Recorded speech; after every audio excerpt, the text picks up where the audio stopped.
Hello guys, my dear friends. आज बात करेंगे, जैसे मैं बताऊं तो हमारी भाषाओं को लेकर के है।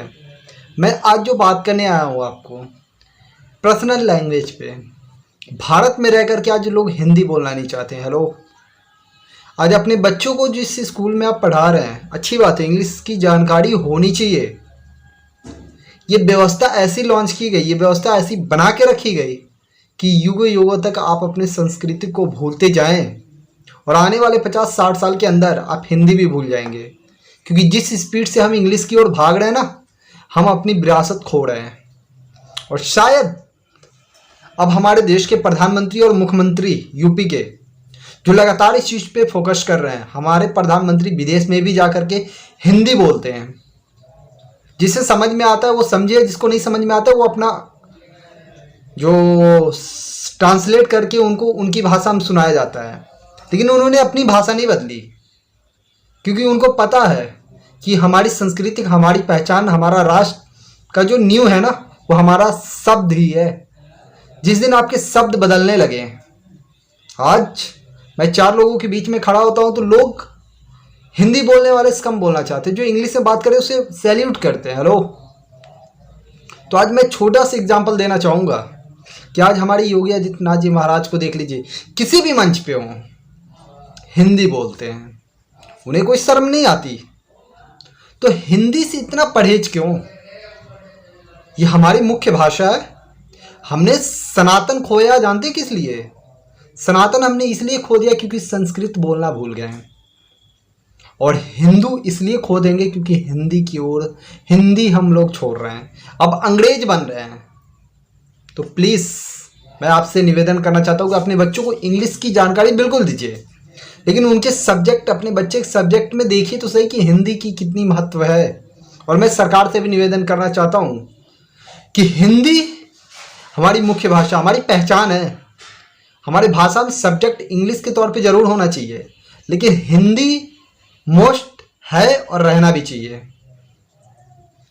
क्योंकि ये जो धीरे धीरे जो समस्या उत्पन्न हो रही है ना, आज हमारे बच्चे, हमारे घर के जो जो भी बच्चे हैं, मैं फ्रेंड सर्कल की भी बात करता हूँ कि आज हर कोई इंग्लिश मीडियम की तरफ जा रहा है। अच्छी बात है, जाना चाहिए, सारी चीज़ इंग्लिश में है सर।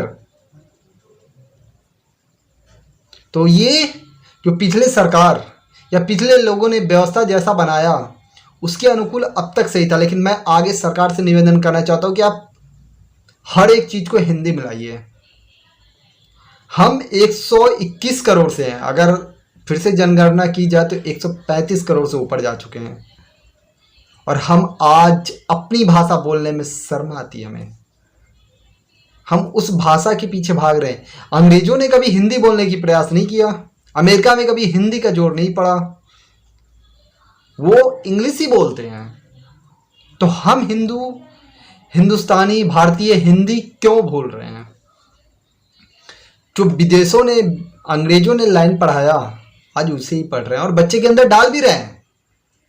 और जिस स्कूल में आपका बच्चा आज पढ़ रहा है ना, उस स्कूल से पढ़ने के बाद सबसे ज़्यादा गाली अपने देश को और सबसे ज़्यादा गाली अपने माता पिता को देगा, क्योंकि उस स्कूल के अंदर केवल ऐसी शिक्षा दी जा रही है, ना तो उसको जॉब में काम आने वाला है और ना उसके संस्कार में काम आने वाला है।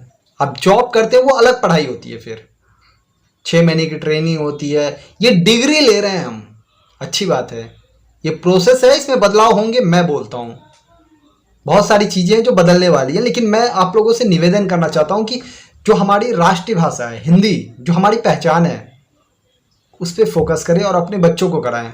बच्चों को थोड़ा सा भगवत गीता, रामायण, ये थोड़ा बहुत जानकारी तो देते रहें बच्चों को।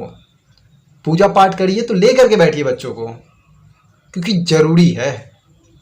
हमारे गुरुकुल की जो शिक्षा थी ना, वो सभी चीज़ मिक्स थी, लेकिन ये जो मैकाले जो आया अंग्रेज़, उसने एक ऐसी शिक्षा व्यवस्था बनाई ना, सबसे पहले संस्कृत को बैन किया था, और वही चीज़ अब तक आ रही है।